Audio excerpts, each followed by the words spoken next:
¿Qué tal, amigos y amigas de Proyecto Grado Cero? Acabamos de concluir nuestro tercer día de congreso de argumentación jurídica y pues estamos con el profesor Gustavo Moscoso. Bienvenido.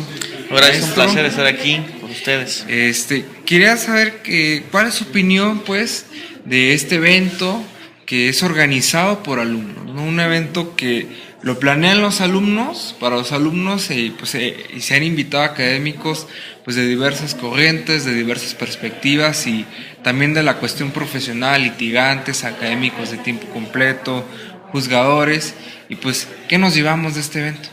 Bueno, pues antes que todo, pues un agradecimiento por la invitación.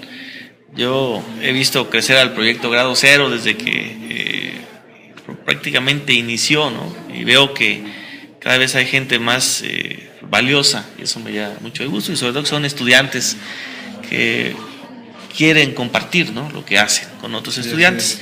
En efecto, este es un evento muy interesante, acaba de terminar. Hoy vimos lo de la argumentación de los derechos humanos.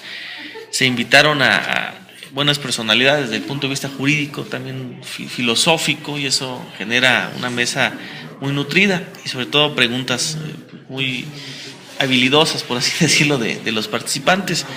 Me llevo que necesitamos trabajar para la argumentación de los derechos humanos y eso, el posgrado creo que debe ser, y nuestra propia facultad, pues un agente ahí preponderante, como dirían, para lograr eso. Hemos notado que se habla mucho de derechos humanos y de argumentación de derechos humanos, pero poco se hace en la práctica. Muchas veces por desconocimiento del método que se tiene para aplicar, y sin lugar a dudas ese método mucho se tendría que enseñar aquí en nuestra propia facultad, en el posgrado y en este tipo de eventos abiertos, aunque es de estudiantes para estudiantes.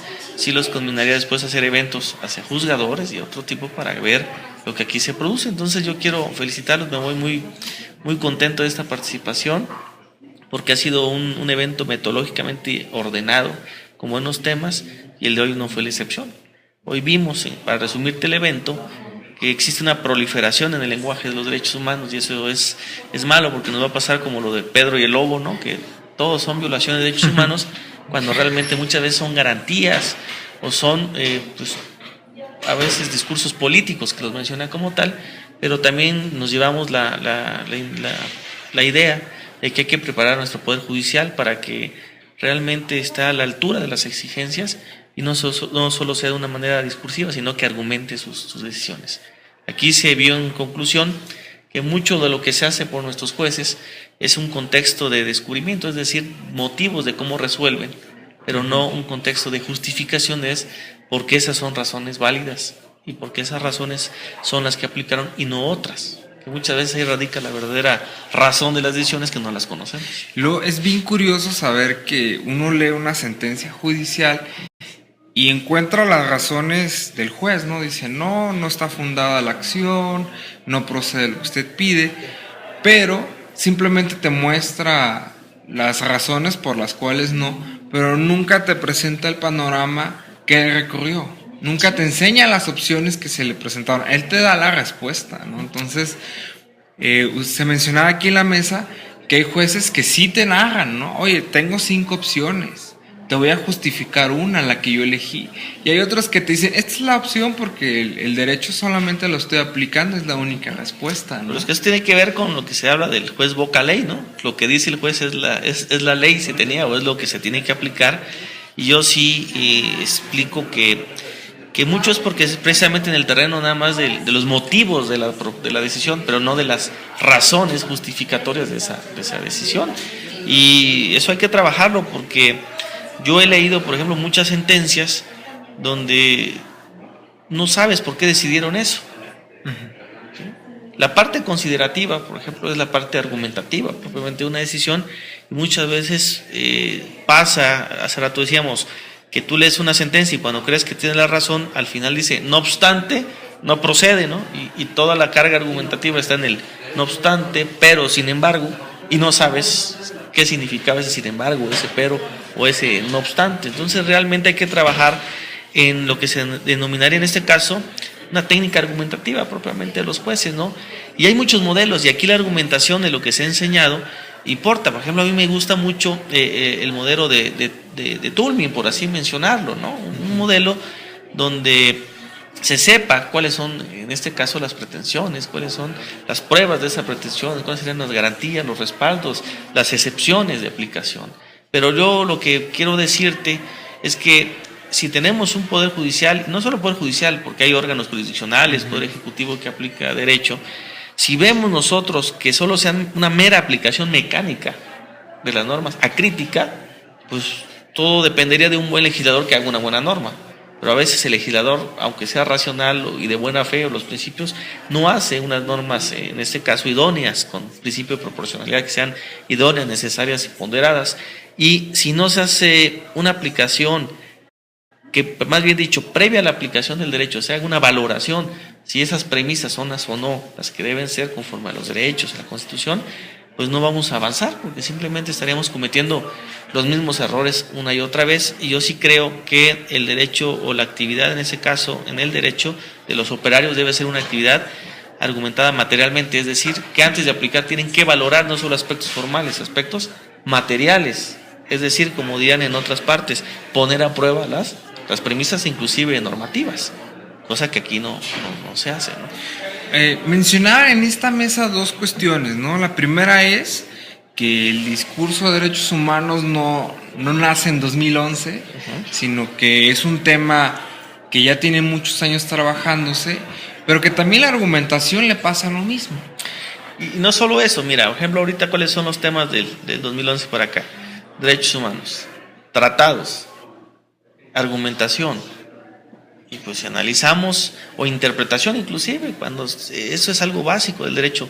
Si bien el derecho no solo es argumentación, la argumentación es espontánea, pero yo por ejemplo, lo que he criticado es, nosotros llevamos la licenciatura, y lo que se debería enseñar es una argumentación penal, una argumentación civil, una argumentación fiscal que incluye el marco normativo, ¿no? Que lo que se nos enseña muchas veces es el marco normativo, pero no sabes cómo argumentar, y sobre todo no sabes cómo argumentar sistemáticamente en una constitución, con tratados, con legislaciones. Y mira, te digo muy rápido, ahorita la Corte discutía la jerarquía de la supremacía constitucional, ¿no? Entre constitución y tratados. Yo siempre te digo que un tratado, por ejemplo, es sujeto de una revisión de constitucionalidad. Y si es sujeto a una revisión de constitucionalidad, ¿qué implica? Que está supeditada a la Constitución, pero que la propia Constitución, que te dice en el artículo primero, si hay algo más favorable, yo mismo te doy permiso que lo apliques. Esto no es una cuestión de jerarquías ni de que los tratados se apliquen. Yo he dicho una cosa: los derechos humanos que tenemos acá, he preguntado cuáles son los tratados que tienen otros derechos humanos que no tengamos acá. El problema son aspectos muy concretos, ¿no? Técnicos, pero no quiere decir que no sirvan en nuestro sistema jurídico. Ahora bien, ya para concluir, ¿cuáles considera que son los retos que las futuras generaciones tienen ante estos dos temas, ¿no? Ya mencionamos que no son exactamente novedosos, pero se han estado reinventando, se han estado reacomodando, y pues hay que tomar acciones. Una acción es de las propias facultades, que son los semilleros, que enseñen teoría jurídica, pero que en todas sus excepciones, que muestren no solo una teoría positivista clásica, ¿no? Muchos de nuestros maestros se quedaron en la teoría positivista clásica, y es la que se enseña, de mecanicidad, de que el legislador es el que hace el derecho y el juez aplica mecánicamente. Esa es una realidad que no vivimos. Entonces, lo que yo diría es desde los propios semilleros, ¿no? Que se les enseñe las teorías positivistas, las teorías, sobre todo argumentación en general, como te digo, y que tengamos una capacitación judicial, por ejemplo, que los jueces empiecen a tener cursos sobre este tipo teórico-prácticos de lo que es la ponderación, de lo que son los derechos, y ellos nos pueden también dar en una retroalimentación. Acuérdate que el que sabe teoría sabe todo, pero no sabe cómo hacer nada, y el que sabe práctica sabe hacer las cosas, pero no entiende por qué. Entonces yo creo que ese es un nexo entre teoría y práctica, y también una cuestión de educación, porque pues, los derechos humanos son eminentemente un terreno educativo. Hace rato se decía, nada más para concluir, que los derechos humanos presentan garantías primarias y secundarias. Las primarias son las garantías morales de cumplimiento, y las segundas son mecanismos de protección. Lo que diría Hart, razones morales y razones, en este caso, prudenciales. Aquí la gente muchas veces no hace las cosas por miedo a la sanción, no porque realmente crea una moralidad. Y nada más para terminar te diría, hemos hablado mucho de derechos humanos, ¿no? Pero no hablamos de obligaciones humanas, ni de derechos fundamentales, ni de obligaciones fundamentales, que ¿qué implicaría? Respetar los derechos de los otros. En cambio aquí se pide el ejercicio de respeto de tus derechos cuando es correlativo a una obligación y no respeto. Pero bueno, es un tema apasionante y los felicito, la verdad, a Alfonso, Ochoa Homan, a ustedes, muy entusiastas en este proyecto, y estamos a sus órdenes. Pues muchas gracias, amigos y amigas, esto ha sido todo por hoy.